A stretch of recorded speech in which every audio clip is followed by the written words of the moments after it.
Aquele dia começou como tantos outros, com o cheiro de café fresco e o peso de uma xícara entre as mãos. Até que o grito rasgou o silêncio, agudo como uma faca. Ele entrou na cozinha com passos pesados, a irritação estampada no rosto por algo tão insignificante que nem valia a pena lembrar. O movimento brusco fez a xícara escapar dos meus dedos, estilhaçando-se no chão.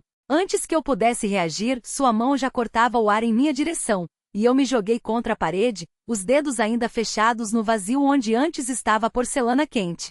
A dor no corpo era nada comparada ao fogo que queimava por dentro, a humilhação de ser tratada como um objeto descartável. Foi então que a vi. Sua mãe, parada na porta da sala, observando tudo com um distanciamento que gelou meu sangue. Nenhum sobressalto, nenhum gesto de reprovação, apenas aquele olhar vazio, como se assistisse a uma cena cotidiana, sem importância. Enquanto ele seguia descontando sua fúria, arremessando objetos, gritando palavras que cortavam mais fundo que qualquer golpe, ela permaneceu imóvel no sofá, as mãos tranquilas sobre o colo. Seus olhos deslizavam pelo ambiente como se eu não estivesse ali, como se o hematoma que já se formava em meu braço fosse menos relevante que uma dobra fora do lugar em sua bolsa. Quando ele finalmente parou ofegante, foi ela quem se levantou calada para arrumar as coisas dele. Abriu o armário, dobrou camisas, organizou tudo com uma precisão mecânica, como se estivesse preparando o filho para uma viagem de negócios, não encobrindo sua violência, mas normalizando-a.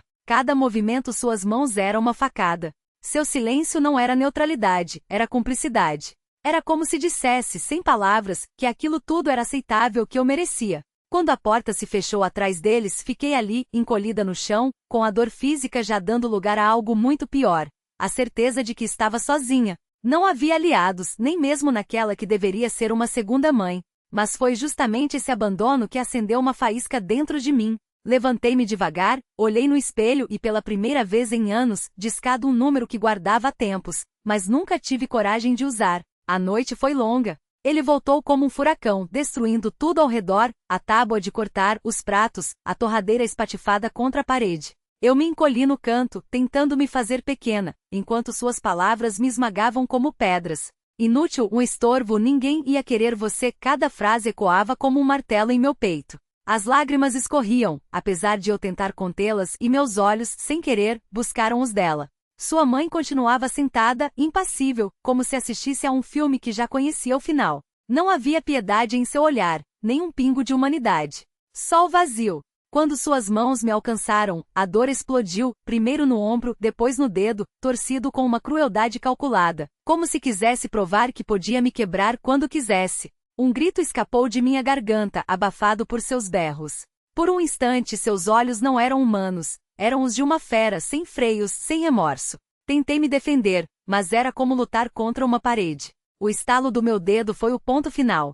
Caí no chão, segurei a mão latejante e através da névoa de lágrimas via-se levantar. Foi até a mala dele e começou a arrumar suas coisas, metodicamente, como se estivesse empacotando para um passeio de fim de semana. Nenhuma reação ao meu gemido, nenhum sinal de que aquilo a incomodava. Virou o rosto quando meu choro ficou mais alto, como se eu fosse um incômodo, não uma vítima.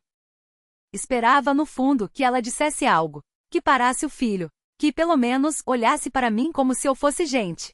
Mas seu silêncio foi a traição mais alta. Quando ele, exausto de tanto destruir, ordenou que me levantasse, ela obedeceu sem pestanejar, ajuntando suas roupas, seus pertences, como se fosse a coisa mais natural do mundo. Eu, ali no chão, me senti invisível. Não era mais sua nora, sua filha por casamento, nem mesmo uma pessoa. Era um objeto que podiam quebrar e deixar para trás. Foi nesse momento que algo dentro de mim se rompeu, não de dor, mas de uma clareza cortante. Não haveria mais espaço para eles em minha vida. Quando a porta bateu, levando-os embora, fiquei sozinha com o eco do meu próprio respirar. A dor no dedo latejava, mas era o peso da decepção que me sufocava. A pessoa em quem eu havia depositado minha confiança não só havia me machucado, como havia apagado os últimos vestígios de respeito que eu ainda nutria por ele. Ergui-me apoiada na parede e voltei para a cozinha. A xícara quebrada ainda estava lá, migalhas de pão espalhadas pela mesa. Símbolos de uma vida em que eu havia dado tudo e recebido só desdém. Dessa vez, porém, a raiva foi mais forte que o medo.